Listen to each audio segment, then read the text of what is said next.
I know. You guys don't hear from me for like months because, you know, it's slow season and then news drops and then there's 3 videos in a day. Well, it's summer now. I'm wearing a long sleeve shirt. My room is always cold. Anyways, today's going to be time for the Pokemon Scarlet and Violet trailer analysis from the second trailer, which dropped June 1st, 2022.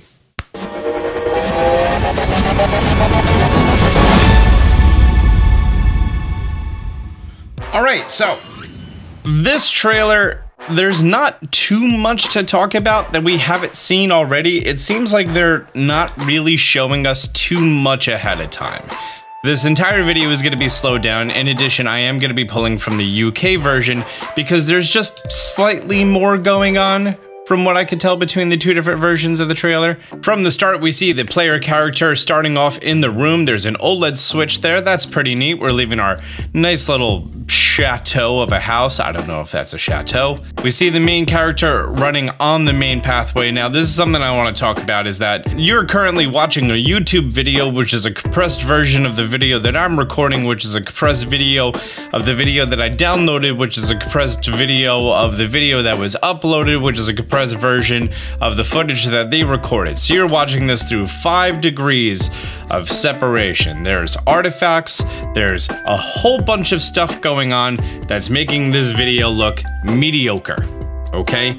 And on top of that, very fine detail, especially blades of grass, hair, anytime that there's fine pixels, even if we're talking about like how the pixels look here on this round roof, they look very rough at this point. And your actual raw experience is going to change. If I were to compare my Pokemon Legends Arceus footage compared to what we saw in the trailers, it is night and day. I've seen this a few times. They seem to be everywhere, and at first I called them kiosks, but now I'm starting to think that this is the new Pokemart. Instead of being, you know, towns everywhere and small routes in between, since it's going to be open world and multiplayer, there's going to be these Pokemon centers just out everywhere, and they have these large beams of light coming from them, supposedly so they're easier to see from far away.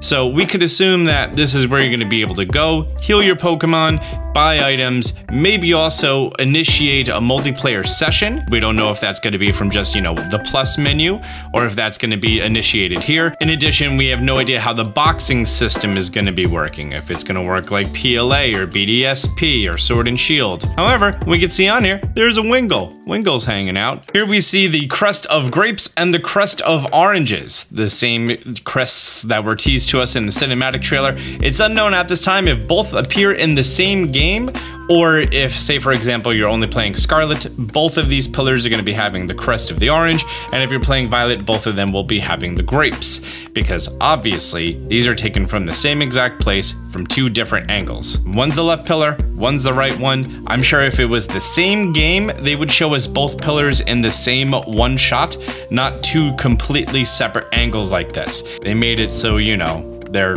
on opposite ends, which leads me to believe, yes, they're 2 very different games. Next, we get a big old wide pan of everything going on, and these games never really look good from far away, I'll be honest. Honestly, with how compressed this video is, it's hard for me to really make out anything in the background. Here's a thing. If we look down here to the left, there's some stuff in the background. You'll notice a place. Fantastic. It's now becoming more and more obvious with the style of title between Scarlet having these nice boxy diamond letters that are embossed and debossed, and Violet being this spacey looking theme, and that also matching with the professors that we're going to be seeing shortly and the legendary Pokemon. It seems like Scarlet is really revolved around the past and Violet is really revolved around the future. We don't know how much that's going to really lay into the story. In addition, because we had our first game ever taken place in the past, we don't know if that's going to be affecting the Pokemon. We've already seen Quillfish on one of the advertisements on one of the Pokemon centers, so maybe, you know, there's going to be the Hisuian Quillfish line and then the regular Quillfish line. Maybe it has something to do with the games. We don't know. Although we could assume that all of the regional variant Pokemon from Pokemon Legends Arceus are either going to be in this game or compatible with this game, because, well, they've never seen competitive play yet, and Pokemon likes to do that. We get a little cutscene. We see the 2 professors. We see the crazy hair cave woman arrowheads around the neck, and we see Giga Chad over here. Shout out to Shady Penguin, great to see you made it in the game. This is Seda, she's exclusive to Scarlet. Turo is exclusive to Violet. They are researching different things. We have this scene right here that's either going to be a cutscene before you pick your starter, or maybe it's introduction to the starters before the actual time that you get to pick them. We don't know yet. All I know is I'm picking Dino Charmander. We see Sprigatito hanging out. This is definitely their introductory video that plays right before you actually get to choose who they are. Hey, here's our friend. Are you these three's trainer? That's a confusing sentence. I actually don't know right now if this is the same Pokemon Center that we just saw or a different one. I think it's a different one based on the foliage on the ground. And we can see over on the left, we do have those tall castle shapes. Now, they say the world is going to be open world. I don't know if there's going to be sort of check marks or how it's going to be working with this gate system, because obviously this is a path you have to go through to go to another area, this whole big rocky area. What's going to be the check system? There has to be some sort of check system in place. Here we see Nemona throwing out the electric mouse Pokemon exclusive to this game, or introduced in this game, I should be saying. Palmy, the electric mouse Pokemon. Honestly, the more I keep looking at this thing, the more I'm reminded of that early prototype footage of the mock-up of what would it be, Raichu's evolution, Gorochu. Gorochu makes so much sense with the ears, more than Raichu. Like, that's Gorochu right there. I could definitely imagine this thing evolving into some resemblance of this. Take this, subtract Raichu, boom, that thing's evolution. Cool, let's get on with it. This is obviously the first battle where you either get the tutorial on how this goes and everything else. We also know that your rival's outfit is going to be changing based on the game that you're playing, going to be matching your outfit. So maybe she's a classmate or an upperclassman. I just noticed that this is a revolving billboard and it goes through a few different things there. The power of science is amazing. It sure is. Here we see a little sign off to the side. It looks like we're about to be at a crossroads, and this gentleman right here is going to be telling us that if you connect with friends, you can head out on adventures together, up to 4 of you at a time. And this is one of the main features that they've been showing off, that you can play multiplayer with 3 friends. Now, I'm also led to believe that you can emote to one another, because that scene, they were all emoting, and here they're all emoting as well, with the 3 starters and Pikachu. And in the background, we're gonna be seeing Quillfish on the billboard, a Pokemon who was featured in Pokemon Legends Arceus. In addition, if we look to the right side, we can see an outline with a tail. When I first looked at this, I thought it would be Flaffy, but now that I'm seeing how the top of it looks being more pointed, I'm starting to think that's Heliolisk with the long skinny tail and the 2 points at the very top. So that may be Heliolisk, it may be Flaffy, it may be an unannounced Pokemon. We don't know yet. We don't know if these banners actually mean anything, if they're trying to tell us of, you know, there's currently a Pokemon outbreak somewhere or what's going on with that. I think that'd be a cool way, if that feature is in this game, to let us know. We see a nice big crossroads, we see 4 trainers running out, and we get our first look at player customization. Kinda. Because they all still have the same tie. One has long sleeves, they have short sleeves. We can see our main trainer here running through a rocky area, similar to the background of where we just saw the battle between your friend and you. There's Flaffy anyways. So Flaffy's confirmed, the whole Ampharos line, Mega Evolution returned. Okay, over here we're gonna be seeing Smolivs. That's this new Pokemon, Smoliv, because it's a small olive. And then we also see a Pokemon Center in the background. I think it's pretty neat because we could see a surface over here in the top left. So I'm starting to think that either this is a valley that you could walk through, or you're just seeing the other side of this small mountain. But based on the terrain and how low-lying all this is, I don't think we're gonna be having any flying Pokemon ride like we did in Pokemon Legends Arceus. Little OP. Now, I wanna focus on the camera angles that are present here. It was inferred to us before that they're completely not including the catching mechanic without the overworld mechanic, meaning like you have to go into a battle. However, it does look like the trainer is creeping up. Maybe they're just doing that for, you know, for cinematic effect, or it's unknown if these wild Pokemon will actually flee. Also, we have no idea if Pokemon are going to be in the tall grass or if they're only in the overworld like this.